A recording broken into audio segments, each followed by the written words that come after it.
The Club of Rome is one of the 6 main organisations from which the cult sends out its minions, spies and operatives. The other 5 are the Council on Foreign Relations, the Trilateral Commission, of which the current UK Prime Minister Keir Starmer is a member, the Bilderberg Group, the Royal Institute of International Affairs and the United Nations. At the apex, or the centre of these groups, is the Round Table, named after the famous Round Table of King Arthur. The Round Table was named as such because it implied that all had an equal say in the overall agenda and that no one was the head of the table. The Round Table was created by the Illuminati frontman Cecil Rhodes, who plundered South Africa after becoming Prime Minister of the Cape Colony in 1890, forcing black people from their lands to make way for Western industrial development.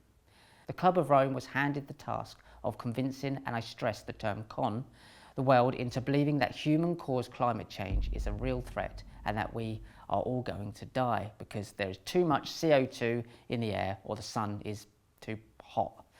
One of the main writings of the Club of Rome is the book The Limits to Growth that came out in 1972, which included research through an MIT team coordinated by Dennis and Donella Meadows. The book claimed that with a closed system like the Earth, it is impossible for the population, food supply, industrialisation and exploitation of the natural resources and pollution of the environment to continue without sooner or later collapsing.